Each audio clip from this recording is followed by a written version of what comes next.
अब इसके लिए मैं आपको एक कहानी सुनाऊंगा। ये कहानी है 1938 की, कैरली नाम के एक आदमी की, हंगेरियन आर्मी में, हंगरी करके एक कंट्री है, उसकी आर्मी में था और वो उस कंट्री का बेस्ट पिस्टल शूटर था। पिस्टल शूटर, जितनी भी नेशनल चैंपियनशिप्स हुई थी उस कंट्री में, उसको वो जीत चुका था और सबको ऑलमोस्ट कंफर्म था कि 1940s में जो ओलंपिक्स होने वाले हैं उसमें गोल्ड मेडल केरली को ही मिलेगा। सब कंफर्म था, मतलब सब सेट हो चुका था और उसने सालों से ट्रेनिंग करी थी। उसका एक ही सपना था, एक ही फोकस था कि मुझे अपने इस हाथ को दुनिया का बेस्ट शूटिंग हैंड बनाना है, बेस्ट बनाना है, बेस्ट बनाना है। और वो कामयाब हो गया, उसने बना लिया बेस्ट शूटिंग हैंड। सिर्फ 2 साल का फर्क था। 1938 में एक आर्मी का ट्रेनिंग कैंप चल रहा था, क्योंकि वो आर्मी में था, तो एक एक्सीडेंट हो गया। उसके उसी हाथ में जिससे उसने गोल्ड मेडल जीतना था, उसमें एक हैंड ग्रेनेड फट गया और वो हाथ चला गया, कट गया हाथ। और इतने बुरे तरीके से गया कि दोबारा कभी नहीं आया। मतलब सब खत्म, जो उसका सपना था, जो फोकस था, सब खत्म, रातों रात खत्म। उसकी जगह कोई भी और होता हम में से तो क्या करता? क्या करता? सरेंडर कर देता या सारा ब्लेम उठा करके भगवान पे डाल देता। भगवान आप ऐसा कैसे कर सकते हो मेरे साथ में? कैसे कर सकते हो कि मेरा जिंदगी का सिर्फ और सिर्फ एक सपना, एक ही फोकस, मैंने सब कुछ सही किया और लास्ट मोमेंट पे जब मैं वो करने ही वाला था अपने सपने को सच, आपने सब कुछ खत्म कर दिया मुझसे, मेरा सब कुछ छीन लिया, सब कुछ ले लिया। और रोने लग जाता और दुनिया उसको समझ जाती। जब वो जाता और जाकर के रोता तो उसको 10 कंधे मिल जाते सर रखने के लिए कि हाँ हाँ हाँ हम समझ सकते हैं तेरे साथ क्या हुआ है, हम समझ सकते हैं तेरे पे क्या बीत रही है, जैसा होता है। हाँ, हम चले जाते हैं और कंधे ढूंढने लग जाते हैं कि हम गए और जा करके और वो लोग वो करते। लेकिन ये था औरों के लिए, केरली के लिए नहीं। उसका कुछ और ही मिशन था। उसके पास 2 रास्ते थे। एक तो ये कि वो बाकी की पूरी जिंदगी रोता रहे और कहीं जा करके छुप जाए, या जहां भी जाए लोग इसी चीज के बारे में पूरी जिंदगी बात करते रहे, या अपना जो गोल था जिसपे उसने फोकस किया हुआ था उसको पकड़ करके रखे। तो उसने फोकस किया उस पे नहीं जो चला गया था, जो उसके पास नहीं था, उसने फोकस किया उस पे जो उसके पास था। वो जो उसके पास था, और क्या था उसके पास में? एक लेफ्ट हैंड, एक ऐसा हाथ जिससे वो लिख तक नहीं सकता था। तो शूटिंग क्या करता? कितनी दूर की बात है। एक इल्यूजन था, रियलिटी नहीं थी, इल्यूजन था, भ्रम था। अगर उस टाइम पे उसने किसी को बोला होता हम में से आकर के कि मेरा ये राइट हैंड चला गया जिसपे मैंने सालों से मेहनत करी है और अब मैं लेफ्ट हैंड से, जिससे मैं लिख भी नहीं सकता, उससे मैं गोल्ड मेडल जीतने वाला हूं, या इसको, इस हाथ को मैं अपने वर्ल्ड का बेस्ट शूटिंग हैंड बनाने वाला हूं, तो हम क्या कहते?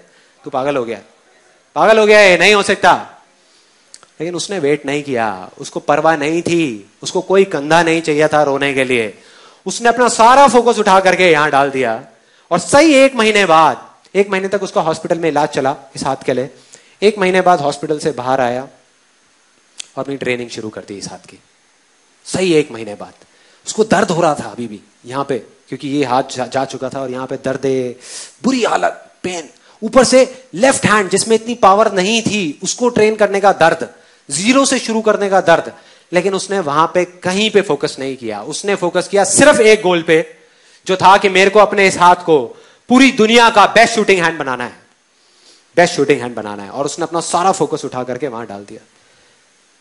ट्रेनिंग के 1 साल बाद, मतलब कि 1939 में वो वापस आया। नेशनल चैंपियनशिप्स हो रही थी वहीं पे हंगरी में, और बाकी भी बहुत सारे पिस्टल शूटर्स थे वहां पर। उनके पास आ गया और जैसे ही उन लोगों ने इसको देखा वो चौंक गए पहले तो, फिर बड़े खुश हुए। उन्होंने जा करके उसको कांग्रेचुलेट किया, कहा कि यार देखो ये होता है जज्बा, ये होती है स्पोर्ट्समैन स्पिरिट, कि इतना सब कुछ होने के बाद भी तुम यहां पर आए हो हमको देखने के लिए और हमारा हौसला बढ़ाने के लिए।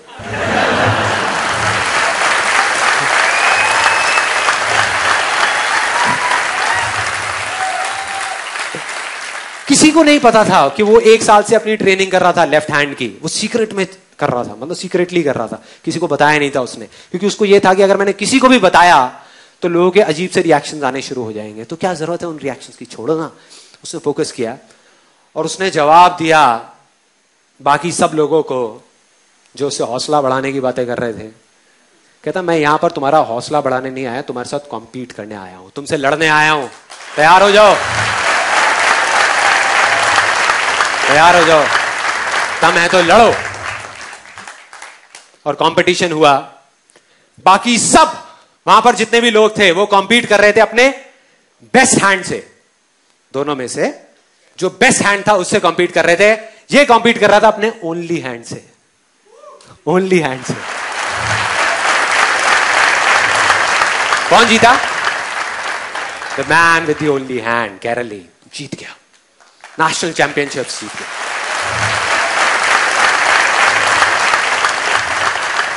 लेकिन वो यहां नहीं रुका, उसका गोल बिल्कुल क्लियर था, फोकस बिल्कुल क्लियर था।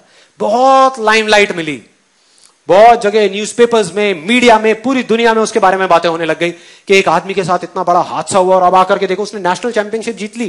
कोई भी और होता उसका दिमाग खराब हो जाता। 4 जगह टीवी इंटरव्यूज में चला जाता, यहां चला जाता, वहां चला जाता, मीडिया में, यहां पे वहां पे। दिमाग खराब होने में 1 सेकंड लगता है, डिस्ट्रैक्ट होने में 1 सेकंड लगता है, फोकस हटने में 1 सेकंड लगता है। मतलब वो सेलिब्रिटी बन जाता, वहां के बिग बॉस में चला जाता।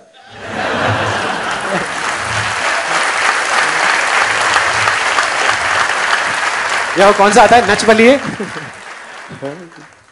वहां चला जाता और जाकर के डांस करता। लेकिन उसने ऐसा कुछ नहीं किया। उसका गोल क्लियर था कि मुझे इस हाथ को इस कंट्री का नहीं, इस पूरी दुनिया का बेस्ट शूटिंग हैंड बनाना है। उसने अपना सारा फोकस उठा करके डाला 1940 पे, जब ओलंपिक्स होने वाले थे कि 1940s में जो ओलंपिक्स होंगे वहां पे मैं जीतूंगा। और पूरी दुनिया को यकीन हो गया था कि ये ही जीतेगा, क्योंकि उस टाइम उसकी एज भी सही थी, सब कुछ सही था और वो बहुत सही तरीके से आगे बढ़ रहा था। लेकिन 1940s के ओलंपिक्स कैंसिल हो गए, वर्ल्ड वॉर की वजह से कैंसिल। उसका सपना खत्म। क्योंकि स्पोर्ट्स में एज का बहुत बड़ा फैक्टर है। एक पीक स्टेट बोलते हैं किसी भी एथलीट की, वो पीक स्टेट एक एज में जाकर के अचीव हो जाती है, उसके बाद में धीरे धीरे धीरे धीरे वो नीचे आने लग जाते हैं। और जो यंगर जो प्लेयर्स आते हैं निकल करके, उनसे कॉम्पीट करना अपने आप में प्रॉब्लमैटिक होता चला जाता है, मुश्किल होता चला जाता है। लेकिन मुश्किल नाम का ये वर्ड था ही नहीं उसकी डिक्शनरी में, था ही नहीं।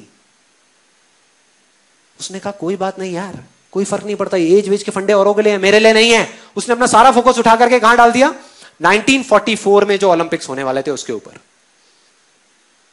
और 1944 में जो ओलंपिक्स होने वाले थे वो भी कैंसिल हो गए, वर्ल्ड वॉर की वजह से फिर से कैंसिल। फिर उसने हार नहीं मानी, उसने अपना सारा फोकस उठा करके डाल दिया 1948 के ओलंपिक्स में। 1938 में उसकी एज थी 28 साल, 1948 में उसकी एज हो चुकी थी 38 ईयर्स, 38 साल। और वो किससे कॉम्पीट कर रहा था? अपने लेफ्ट हैंड से। लेकिन वो गया और पूरे वर्ल्ड के बेस्ट शूटर्स आए हुए थे जो अपने बेस्ट हैंड से कॉम्पीट कर रहे थे, और ये अपने ओनली हैंड से कॉम्पीट कर रहा था। और कौन जीता? The man with the only hand.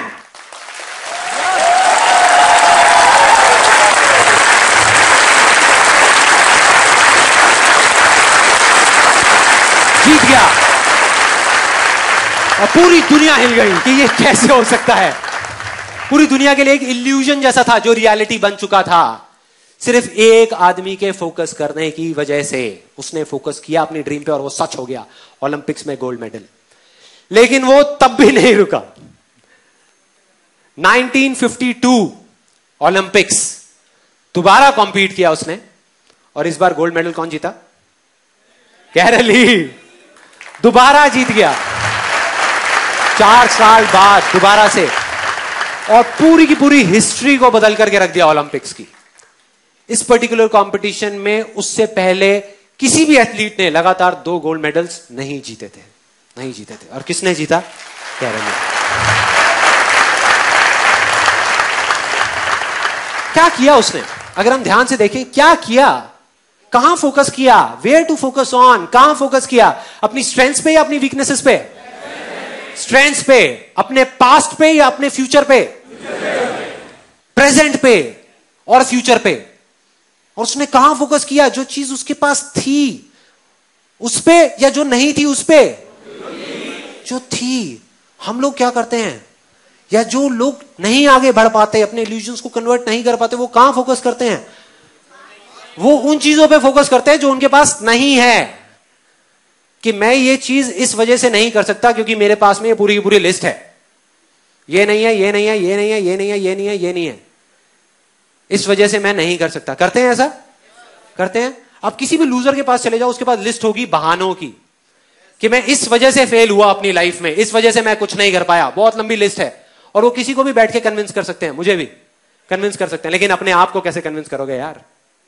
अपने आप को कैसे कन्विंस करोगे कि ये लिस्ट सच है? और दूसरी तरफ विनर के पास चले जाओ, उसके पास में 1000 वजह होगी वो ना करने की जो वो करना चाहता है, सिर्फ एक वजह होगी वो करने की जो वो करना चाहता है, और वो कर जाएगा। क्योंकि उसका फोकस उन 1000 बहानों पर नहीं है, उन 1000 वजहों पर नहीं है, सही जगह पर है, जहां पर होना चाहिए वहां पर है, जो है उस पर है, अपने प्रेजेंट पर है, अपने पास्ट पर नहीं है। हम पास्ट में चले जाते हैं, छोटी सी प्रॉब्लम हुई, छोटा सा फेलियर हुआ, छोटा सा कुछ हुआ, उठा करके हम पूरे टाइम बाकी की अपनी पूरी जिंदगी उस पास्ट के बारे में बात करते रहते हैं कि मैं ये अब इसलिए नहीं कर पा रहा क्योंकि उस टाइम पे यार मेरे साथ में ना ये हो गया था, देखो ना ये हो गया था। अगर आपके साथ भी हुआ होता तो आप क्या करते? वो कहते हैं हाँ बिल्कुल ठीक है यार, हम भी यही करते हैं। मिल गए उसको, सिंपैथी मिल गई उसको, बहुत सारे कंधे मिल गए।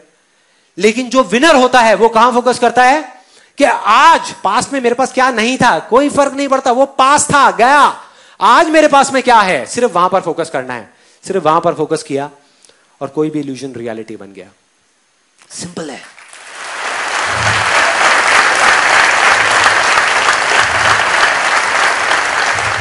तो अब हमको यहां तक भी समझ आ जाता है, हमारा स्टेप 1 क्लियर हो गया कि why to focus, step 2 clear हो गया वेयर टू फोकस। अब क्या आता है?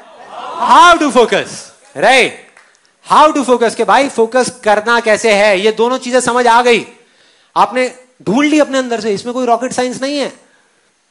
देख लिया कि ये चीज मेरे अंदर से आ रही है, मुझे अपनी स्ट्रेंथ्स पे फोकस करना है, जो चीज मेरे पास है उस पे फोकस करना है।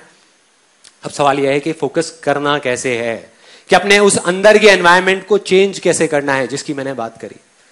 तो अब मैं आपको बताऊंगा अपना एक रियल लाइफ एक्सपीरियंस, कोई थ्योरेटिकल बात नहीं, कि प्रैक्टिकली लाइफ में काफी बार जो मैंने अपने इस अंदर के एनवायरनमेंट को चेंज किया है वो कैसे किया है, क्या किया जिससे वो अंदर का एनवायरनमेंट ऐसा बना कि ऑटोमेटिकली फोकस हो गया। मतलब मैंने फोकस करा नहीं, फोकस हो गया। सो वो कैसे हुआ, क्या ऐसा हुआ था उसके अंदर? बहुत ही सिंपल है। ये एक्सपीरियंस है मेरी लाइफ के सबसे बड़ी सक्सेस के बारे में। कोई बताएगा कि लाइफ में सबसे बड़ी सक्सेस क्या है, जो मैंने अपने सेशन में भी बोली थी, सेमिनार में भी बोली थी, कि चाहे कोई इंडिया में हो, चाहे यूएस में हो, यूके में हो, पाकिस्तान में हो, कहीं भी हो, सबसे बड़ी क्या है? Health, right? तो आज से 2 साल पहले मेरी हेल्थ के अंदर मेरी लाइफ का वर्स्ट फेज चल रहा था। मतलब फाइनेंशियली मैं बहुत सक्सेसफुल हो चुका था, लेकिन हेल्थ में मेरी वॉट लगी हुई थी अच्छे तरीके से, बुरी हालत। क्यों? क्योंकि 25 साल की एज तक मैं बहुत एक्टिव था। मतलब कि डेली 2 घंटा वॉलीबॉल खेल रहा हूं, बैडमिंटन खेल रहा हूं, डेली जॉगिंग पे जा रहा हूं, रनिंग कर रहा हूं, स्पोर्ट्स में ऐसे वैसे, मतलब बहुत एक्टिव होता था। उसके बाद में 4-5 साल का फेज ऐसा आया जब मैं सिर्फ ऑफिस में जा करके 8-8, 10-10 घंटे के लिए बैठा रहता था, कंप्यूटर पे काम करता रहता था।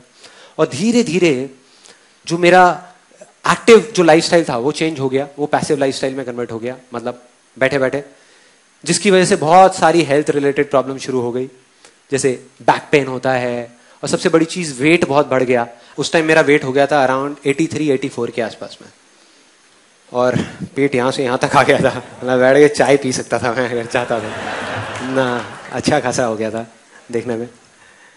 2 साल पहले मेरा एक टेस्ट हुआ, एक डॉक्टर ने एक टेस्ट लिख करके दिया, और फाइनली जब वो टेस्ट कराया कोलेस्ट्रॉल का, तो पता लगा कि मेरा कोलेस्ट्रॉल लेवल बहुत हाई हो चुका था, मतलब डेंजर मार्क के ऊपर था। तब मेरे अंदर से आवाज आ गई, मतलब वो वाई क्लियर हो गया कि भाई अब तो करना ही है, करना है या मरना है। भाड़ में गया बिजनेस, भाड़ में गया सारा पैसा, क्या करूंगा इसका मैं, क्या करूंगा अगर हेल्थी नहीं है तो सब बेकार है, सब यहीं धरा का धरा रह जाएगा। वो फंडा क्लियर हुआ, अंदर से आवाज आई कि करना है।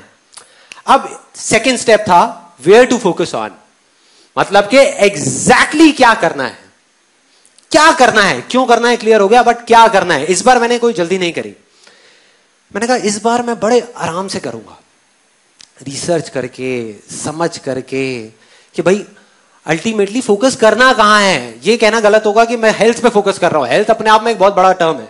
हेल्थ में मतलब क्या क्या करूंगा, 50 चीजों पे फोकस करूंगा। अगर ध्यान से आप उस केरली की कहानी को देखो तो उसने कितने गोल्स पे फोकस किया? 10 गोल पे, 20 गोल पे, एक गोल पे, बस एक गोल। उसको बिल्कुल क्लियर था कि यहां फोकस करना है और वहां करना है, बस, और कुछ भी नहीं। तो मेरे को वो एक गोल चाहिए था कि वो एक गोल क्या होगा।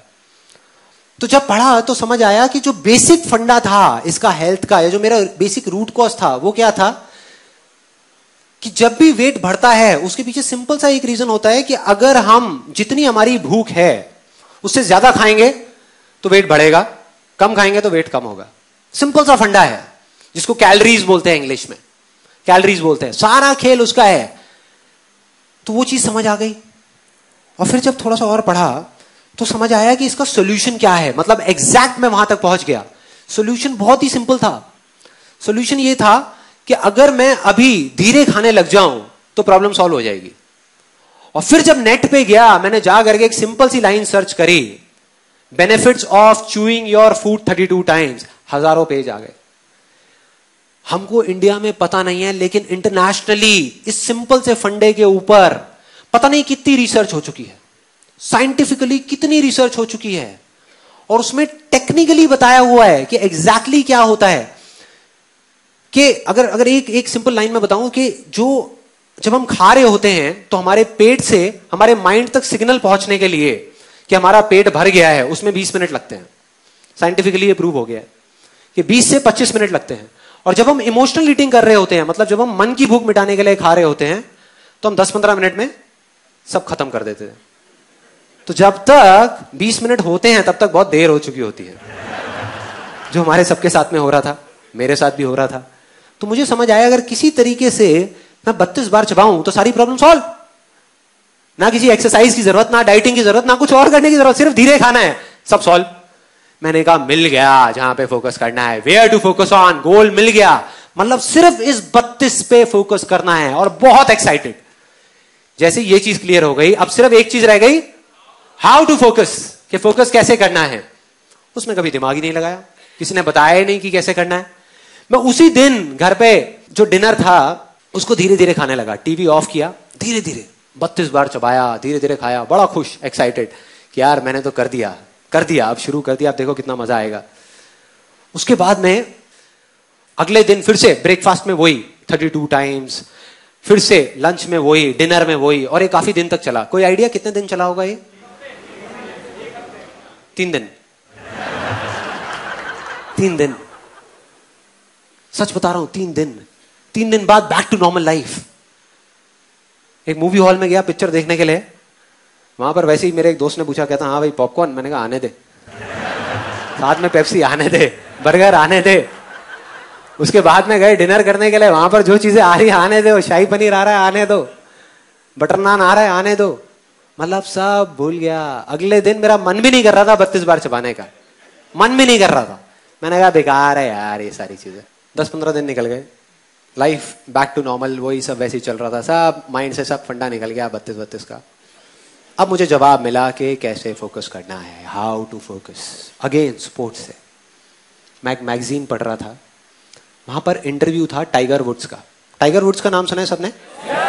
Although now we all know him because of all the wrong reasons, but still Tiger Woods इस दुनिया का बेस्ट गोल्फ प्लेयर। गोल्फ के अंदर जो टाइगर वुड्स के अंदर पोटेंशियल है वो और किसी में नहीं है, सब लोग मानते हैं। सो उसका इंटरव्यू पढ़ रहा था और उसमें उसने एग्जैक्टली बताया था हाउ टू फोकस, कि वो क्या करता है। मैंने पढ़ा और मैं हिल गया। बहुत सिंपल सी चीज थी। अब मेरे को ऐसी सिंपल चीजों में बड़ा मजा आता है। जो कॉम्प्लिकेटेड बातें होती है ना वो मेरे ऊपर से निकल जाती है। तो सिंपल सी चीज, वो कहता है कि जब भी मुझे एक शॉट मारना होता है तो मैं पहले होल की तरफ देखता हूं, फिर बॉल की तरफ देखता हूं। ध्यान से देखना, बहुत सिंपल सी चीज है। होल की तरफ देखता हूं, बॉल की तरफ देखता हूं, होल की तरफ देखता हूं, बॉल की तरफ देखता हूं, होल की तरफ देखता हूं, बॉल की तरफ देखता हूं। और कहता है तब तक देखता रहता हूं, तब तक देखता रहता हूं जब तक कि मेरे माइंड के अंदर एग्जैक्ट पिक्चर ना बन जाए, वो फिल्म ना बन जाए कि वो बॉल उस होल के अंदर जा रही है।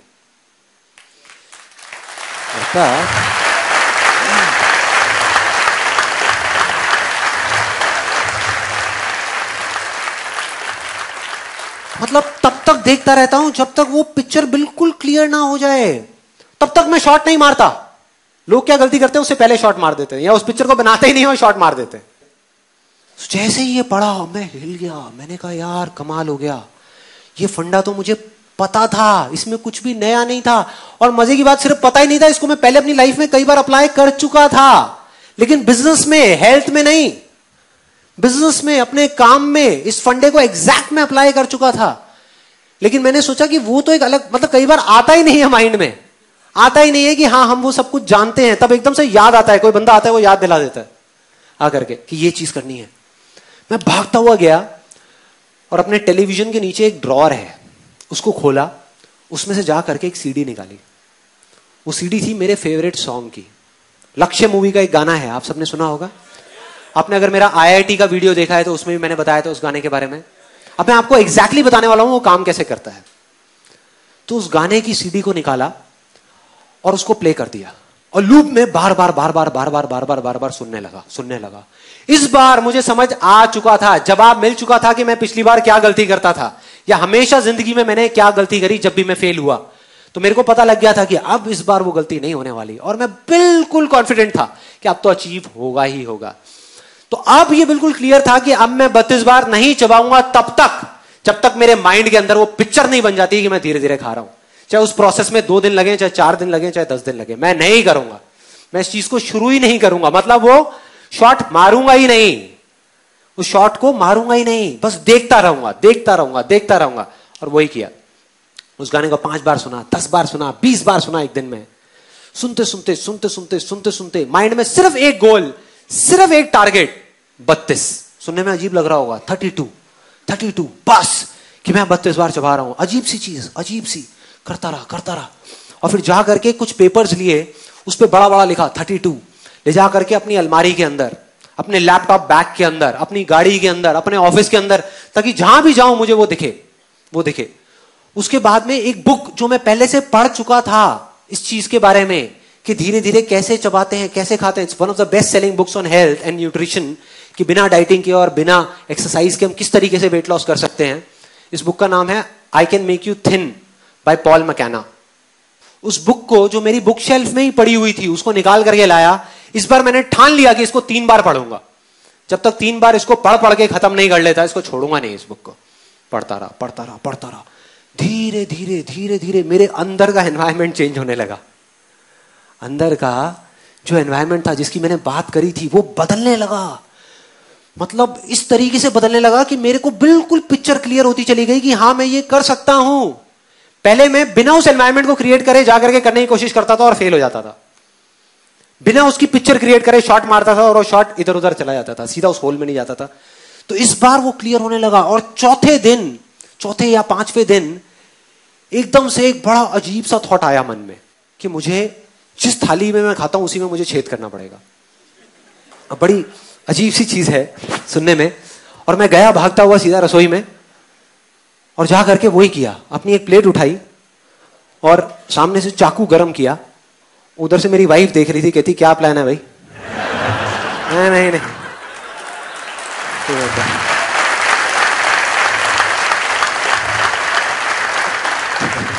नहीं तू टेंशन मत ले, प्लेट पे अपना चाकू गरम किया पूरा ऐसे करके, और ऐसे करके उसमें ये कर दिया, मतलब पूरा होल कर दिया।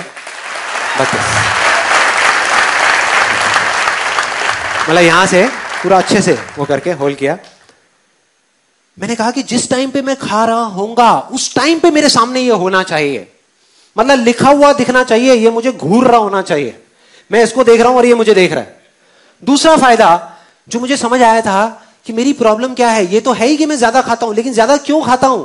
क्योंकि हम इंडियंस के दिमाग में एक बड़ी अजीब सी चीज भरी हुई है बचपन से लेकर आज तक, कि बेटे खाने को कभी झूठा मत छोड़ना। है ये दिमाग में, चाहे पेट खराब हो जाए लेकिन खाने को झूठा मत छोड़ना। तो समझ आ रहा था कि जब मैं नॉर्मल प्लेट में खाता था पहले, तो उसमें क्या होता था कि लिया, जैसे दाल चावल है तो लिया और भर दिया अच्छे तरीके से, जैसे अब दोबारा मिलना ही नहीं है। जैसा बाकी के घर वाले सब खत्म कर देंगे, ऐसा होता है हम सबके साथ में। जितनी भूख है उससे ज्यादा ले लिया, आदत पड़ी हुई है, आदत पड़ी हुई है, तो ज्यादा भर दिया। अब इसमें वो नहीं हो सकता था, ये बात क्लियर थी। मतलब इसमें अगर मुझे खाना है तो मुझे क्या करना है, थोड़े से चावल डाले, थोड़ा सा दाल और फिर खाया, नहीं तो यहां से निकल जाएगा, पूरी टेबल गंदी हो जाएगी और फिर मेरे को डांट पड़ेगी घर में। तो मैंने कहा कि यार ये फंडा सही है, ये ही करना है, एग्जैक्ट यही करना है। और इसको करना शुरू किया और करता रहा करता रहा करता रहा, क्योंकि मैं उस जोन में था तो मैंने इस प्लेट को छोड़ा नहीं। बीच में एक दो बार थॉट भी आया कि क्या बेकार की चीजें उठा के डस्टबिन में डालो ना। जब घर पे सब मेरा मजाक उड़ाते थे, कहते ये क्या कर रहा है, क्या है ये, इससे क्या होगा, ये तो बड़ी अजीब सी चीज है, अगर करना है तो पार्क में जाकर के दौड़ लगाओ। मैंने कहा आप रुको तो सही, रुको तो सही, देखो तो सही क्या हो रहा है। एक इल्यूजन रियलिटी बनने ही वाली है, बनने ही वाली है। और वही हुआ। उसके कुछ महीने के अंदर अंदर ऐसे चेंजेस आए बॉडी के अंदर जो मुझे खुद ही यकीन नहीं हुआ कि हो क्या रहा है, ये कैसे हो रहा है। और सब कुछ बदल गया। जो वेट मेरा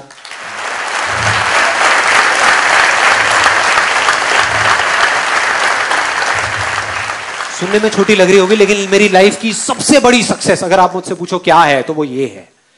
from 83 to 84 kgs to 67 kgs आज के टाइम में। और सिर्फ इतना ही नहीं, ये चीज पहले की तरह नहीं है।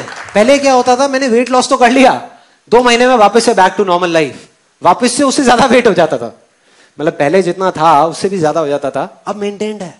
क्यों? क्योंकि जड़ ही खत्म हो गई ना। अब मेरे को इस प्लेट की जरूरत नहीं है, मैं इसमें नहीं खाता। अब ये मत समझो मैं रेस्टोरेंट में ले जाकर के 32 में खाता हुआ देखूंगा आपसे यार। तो इसको छोड़ दिया, छूट गई ये प्लेट, लेकिन मेरी आदत बदल चुकी है। अब अगर मैं चाहूं भी तो मैं जल्दी नहीं खा सकता, मुझे आधा घंटा चाहिए ही चाहिए अपना खाना खत्म करने के लिए। और जब नहीं खा सकता तो प्रॉब्लम सॉल्व, प्रॉब्लम सॉल्व, जड़ से खत्म।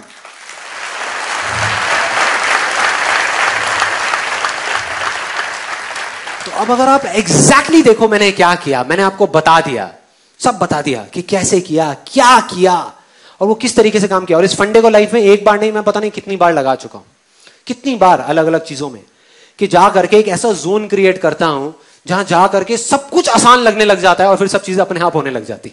और वो इतना स्ट्रांग हो जाता है कि फिर आपके आगे हजारों लाखों लोग भी आकर के खड़े हो जाए ना और बोले ये नहीं हो सकता, तो अंदर से आवाज देते चलना, चल यहां से, ये होगा,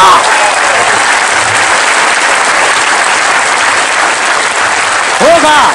दुनिया की कोई ताकत नहीं रोक सकती। आप उस पीक स्टेट में होते हो जहां पर आप कुछ भी कर सकते हो। तो मैंने आपको एग्जैक्ट बता दिया कि ये क्या करना है, कि अपने एक इल्यूजन को चुनना है, उस पर पूरा फोकस करना है, तब तक करना है, तब तक करना है। उस काम को करना नहीं है, सिर्फ फोकस करना है। और जब आप फोकस करते रहो करते रहो करते रहो और आपके माइंड में पिक्चर क्लियर हो जाएगी ये चीज होगी, तब उसको करना शुरू करना है।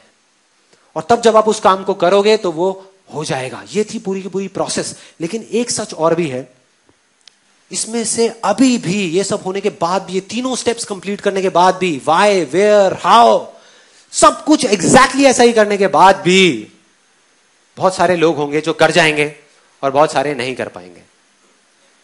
सच है ये। क्या फर्क होगा दोनों में, क्या फर्क होगा आपको पता है। मैं ये भी कहूंगा, मैं ये नहीं कहूंगा कि एक करेगा ही नहीं और एक नहीं करेगा। मैं उन लोगों की बात नहीं कर रहा कि जो करेंगे ही नहीं। मैं कह रहा हूं उन लोगों की बात जिनको ये समझ आ गया फंडा और वो करेंगे, करेंगे, बिल्कुल एंड पॉइंट तक पहुंच जाएंगे, फिर छोड़ देंगे। रिजल्ट जब आने वाला होगा तो छोड़ देंगे। मतलब उनकी इल्यूजन्स रियलिटी नहीं बनेंगी और कुछ की बन जाएंगी। तो फर्क क्या होगा? वो फर्क होगा जो मैं अभी आपको एक कहानी से बताने वाला हूं, इस सेशन की आखिरी कहानी। बात है 1989 की। 1989 एक क्रिकेट मैच हो रहा था इंडिया और पाकिस्तान के बीच में। इंडिया ऑलमोस्ट हारने ही वाला था। टेस्ट मैच था और 5वां दिन था जिस दिन उनको ड्रॉ करवाना था इंडिया को मैच, लेकिन सामने से वसीम अकरम, वकार यूनिस, उनके सामने कोई नहीं टिक पा रहा था। बड़े बड़े दिग्गज आउट हो गए थे और सबको श्योर हो गया था कि इंडिया अब बस हारने ही वाला है, अब इंडिया को कोई नहीं बचा सकता। उस टाइम पे जब अजरुद्दीन और रवि शास्त्री, श्रीकांत जैसे बड़े बड़े प्लेयर्स आउट हो गए तो एक 16 साल का लड़का आकर के पिच पे खड़ा हो गया वकार यूनिस के सामने। और वहां पर बाकी के जितने भी प्लेयर्स थे उन सब की ये वर्डिंग है कि उससे फास्ट पिच हमने अपनी पूरी लाइफ में नहीं देखी। जितनी ग्रास थी उस पिच पे, मतलब उससे फास्ट पिच हमने कहीं नहीं देखी। इतनी तेज थी वो पिच की किसी को बॉल ही नहीं दिख रही थी। खेलते क्या, बॉल तक नहीं दिख रही थी, इतनी तेज आ रही थी बॉल। और वो 16 साल का लड़का वहां पे खड़ा हुआ और एक बॉल आई बाउंसर वकार यूनिस की 150 की स्पीड पे, टप्पा पड़ा और सीधा आकर के उसकी नाक पे, और खून निकलने लगा। चारों तरफ खून ही खून, उसके कपड़ों पे, उसके ग्लव्स पे, उसके फेस पे। उधर से फिजियोथेरेपिस्ट भागता हुआ आया। क्रीज की दूसरी तरफ नवजोत सिंह सिद्धू था, वो आया। सब आकर के खड़े हो गए। पाकिस्तान के सारे प्लेयर्स भागते हुए आए देखने के लिए कि भाई क्या हुआ क्या हुआ। और सब तरफ खून ही खून। उधर से फिजियोथेरेपिस्ट आया, आकर के उसने रुई रखी नाक पे खून को रोकने के लिए, लेकिन खून निकले जा रहा है इधर उधर। और फिर सिद्धू ने आकर के उसको बोला कि तुम ऐसा करो, तुम ना वापस चले जाओ वहां पर इंजर्ड होकर के, रिटायर्ड हर्ट हो करके, और वापस आ जाना थोड़ी देर में। तब तक ये जो इतने पेसर्स हैं वो लोग चले जाएंगे। तुम 1-2 घंटे बाद वापस आ जाना, प्रॉब्लम क्या है। और अगर ज्यादा प्रॉब्लम लग रही है तो हॉस्पिटल जाकर के इलाज करा लेना। तो ऑलमोस्ट डिसाइडेड था कि वो चला जाएगा। मतलब वो बैठा हुआ था तब तक, अपना खून ऐसे ऐसे कर रहा था। फिजियोथेरेपिस्ट उसको उठा रहा था कि भाई चलो पेविलियन में चलो, वहां पर चलो और चल के बैठो, तुम्हारा इलाज करते हैं। वो इरिटेट हो गया। उसने 2 वर्ड्स ऐसे बोले जिसने सिर्फ इंडिया की नहीं, इस पूरी दुनिया की क्रिकेट की हिस्ट्री को पलट करके रख दिया, पूरी की पूरी दुनिया की। वो 2 वर्ड्स थे, मैं खेलेगा, मैं खेलेगा।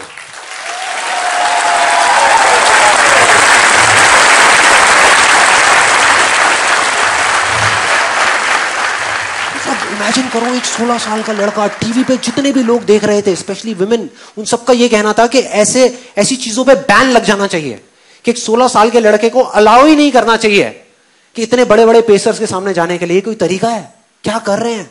तो अगर वो पेविलियन चला जाता तो पूरी दुनिया समझ जाती। पूरी दुनिया को उस पर तरस आ रहा था, सिवाय एक इंसान के, उसको खुद को। बस उसको खुद को अपने आप पे तरस नहीं आ रहा था। और उसने ऐसा बोला जिससे सब कुछ बदल गया।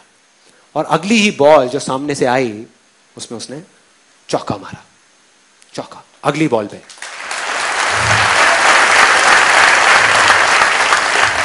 और मैंने एक वीडियो देखी यूट्यूब पे, चौका मारने के बाद किसी की हिम्मत नहीं हो रही थी कि वकार यूनिस की आंख में आंख डाल करके देख सके। इस 16 साल के लड़के ने आंख में आंख डाल करके देखी, आंख में आंख डाल करके। एक हारा हुआ मैच जो इंडिया हारा पड़ा था, मतलब सबको पूरा भरोसा था कि इंडिया हारेगा मैच, उस मैच को ड्रॉ करा दिया। मतलब उस मैच को बचा लिया सचिन तेंदुलकर की और सिद्धू की पार्टनरशिप। 101 रन की, 57 रन बनाए सचिन तेंदुलकर ने।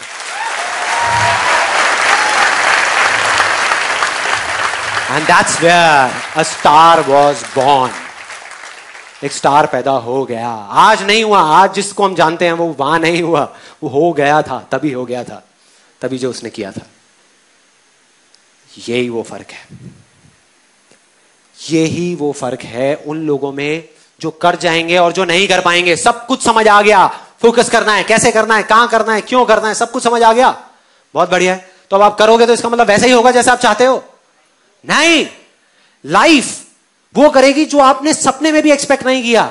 मतलब आप एक्सपेक्ट कर रहे होगे अब तो संदीप महेश्वरी ने सारा फॉर्मूला बता दिया, मैं इसको कर रहा हूं और अब तो ये होने ही वाला है, और उसका एग्जैक्ट ऑपोजिट होगा, उसका उल्टा होगा। मतलब लाइफ आकर के आपके सामने खड़ी हो जाएगी जो लाइफ है, और वो खींच के थप्पड़ मारेगी आपके मुंह पे और आप गिर जाओगे।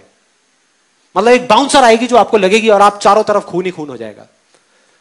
उस टाइम पे जो फर्क होगा ना एक विनर में और एक लूजर में, वो बहुत सिंपल सा है, जो उसके 10 सेकंड के अंदर अंदर पता लग जाएगा। 10 सेकंड के अंदर, 10 दिन नहीं लगेंगे, 10 सेकंड के अंदर। जो लूजर होगा वो गिरेगा और दोबारा नहीं उठेगा, स्ट्रेचर पे पेविलियन में चला जाएगा, अपने कंफर्ट जोन में चला जाएगा। पूरी दुनिया समझ जाएगी, मतलब वो गिरेगा तो सही लेकिन दोबारा खड़ा नहीं होगा। दूसरी तरफ जो विनर है, जो जीतेगा, वो एक बार नहीं 1000 बार गिरेगा, 1000 बार गिरेगा और दोबारा से खड़ा होगा, और खड़ा होकर के बोलेगा कि मैं खेलेगा, मैं खेलेगा, मैं खेलेगा। बस इतना सा फर्क है। वो एक बार गिरेगा, दोबारा खड़ा नहीं होगा, और ये हजारों बार गिरने के बाद भी दोबारा खड़ा होगा, दोबारा खड़ा होगा। अब इस सेमिनार का, इस सेशन का फाइनल मोमेंट, मेरी आप सबसे एक छोटी सी रिक्वेस्ट है। बहुत सारे कमेंट्स आ रहे हैं, हजारों कमेंट्स आ रहे हैं, जहां लोग सब अलग अलग तरह की बातें कर रहे हैं, अप्रिशिएट कर रहे हैं, सब कर रहे हैं। बहुत सारे लोग ये बोल रहे हैं कि जब हम कभी लाइफ में कुछ बन जाएंगे ना, कुछ कर जाएंगे, तो हम आ करके आपके लिए कुछ ना कुछ करेंगे, कि किसी तरीके से आपको पे बैक करेंगे या कुछ अच्छा बोलेंगे, आपको क्रेडिट देंगे। तो मेरी आप सबसे एक छोटी सी रिक्वेस्ट है, और पूरे दिल से है, मैं सिर्फ बोल नहीं रहा, अपने पूरे दिल से आपसे मांग रहा हूं कि जिस दिन आप सच में कुछ बन जाओगे ना, उस दिन आप मुझे भूल जाना। भूल जाना कि संदीप महेश्वरी नाम के एक इंसान को आप जानते थे। भूल जाना। मुझे नहीं चाहिए आपसे कुछ भी यार, मुझे नहीं चाहिए। अगर मैं बोल रहा हूं तो आई मीन इट। मुझे एक वर्ड भी नहीं चाहिए, मुझे थैंक्स भी नहीं चाहिए, कुछ नहीं चाहिए। बस मेरी एक बात को याद रखना कि दुनिया में ऐसे कहीं ना कहीं कुछ लोग होंगे उस टाइम पे जब आप कुछ कर जाओगे, जो दिल से आपको बुला रहे होंगे, जिनको आपकी जरूरत होगी, जो चीख चीख करके कह रहे होंगे कि आओ हमको हेल्प करो, हमारे लिए कुछ करो।